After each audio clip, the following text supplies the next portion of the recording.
Today, we are talking about dealing with clients who aren't taking enough action in your programs, mostly with regards to clients that you are seeing one-on-one, and you are seeing them, whether it be hybrid or a full one-to-one program that you have as a coach or a hypnotherapist. Really looking at a client and noticing that they're avoiding or they're not taking enough action that you know that they are capable of, and they say that they were going to do, right? So how do you deal with these clients to ensure that you motivate them and inspire them to take action so they get results, right? This is a very interesting topic, and there's very many different ways you can approach clients like this. So today I'll talk about more of like one avenue that we're going to talk about is what it feels like to be a client who isn't taking action, and at the same time, how you, as a coach or hypnotherapist, can allow your clients to motivate themselves. So let's get right on it, shall we? So for the client, right? Like, let's look at the client first. There's obviously a reason why your clients aren't taking action. And so, if you're working with them one to one, that is something that you can definitely talk to them about, which I'll get to a little bit later. But if you look at a client, they're not taking action, there's many things that can happen, right? So make sure in your sessions, not only are you helping them shift their mindset and transform in your program, however you want to do it, but at the same time, look at what is happening to them physiologically. So it's not really just about the mind, right? Because logically they know they got to take action, but somehow something is stopping them.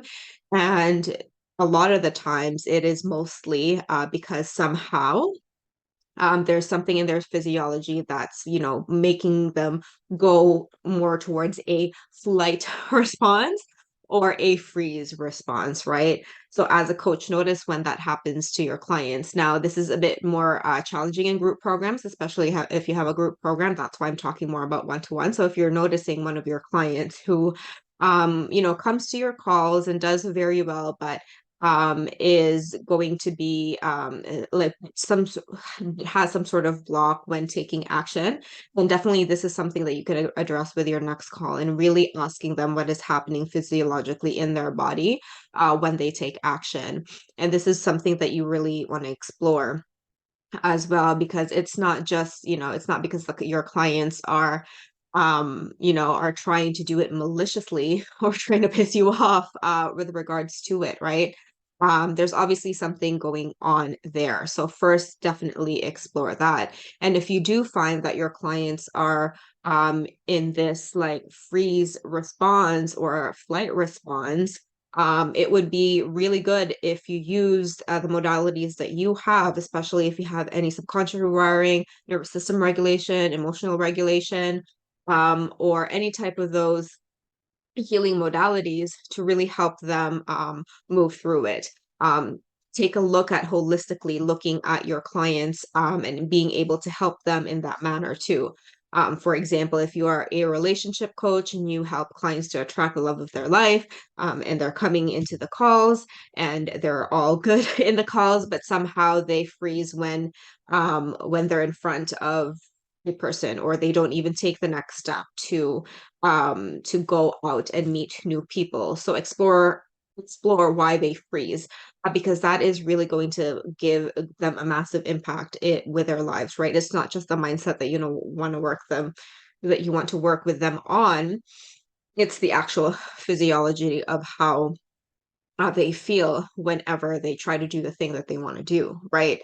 That's why it's so important as a coach for you to learn any sort of nervous system regulation type techniques, mindfulness techniques, and really for you to know the physiology of a fight or flight response with regards to taking action. It's not just the mind, right? Our body and our subconscious has a higher power with regards to our actions.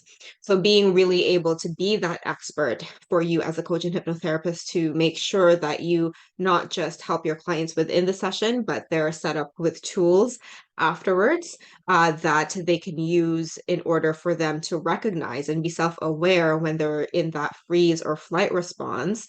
And then for you to actually help them either within the session to teach them that, or if you have any other resources for them that you have. So by combining your approach during your calls, even if you are a business coach or a sales coach or a marketing coach, is there something in your program that helps them not just with the mindset aspect, but more of the wellness physiological aspect, because that can really up the quality of your programs if you have those types of things.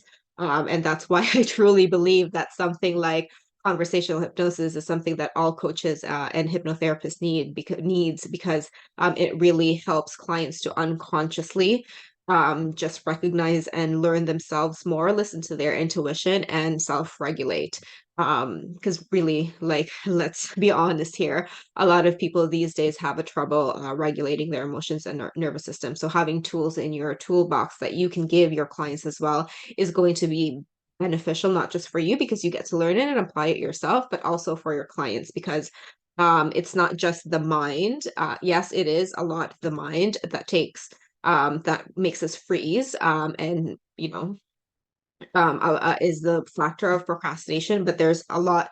It's not just as simple as that. There's a lot of layers deeper as to why someone would not take action. And by using a holistic approach and having the right modality that works for you and your clients is going to be very helpful for them. So really, all in all, just to summarize, the best thing that you can do for your clients who aren't taking action is, first of all, really explore this with them on a one-to-one basis and not just kind of focus on the fact that they're not doing anything, but the layer behind and underneath why they're not doing what they want to be doing, right? Because they hired you for a reason.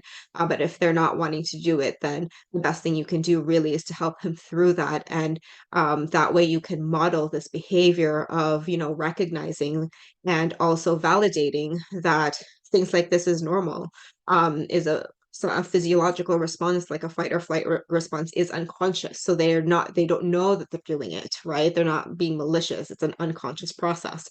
And so being able to educate yourself and your clients regarding that, as well as giving them the tools to help them become more self-aware with regards to their patterns is really going to um, improve the quality of your programs.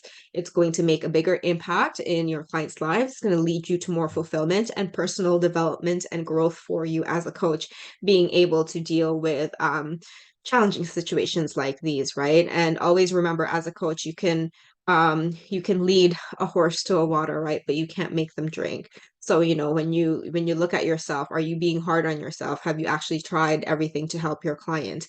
And if so, good for you, right? It's also you just get to allow them and give them that space and opportunity to come to you when they're ready.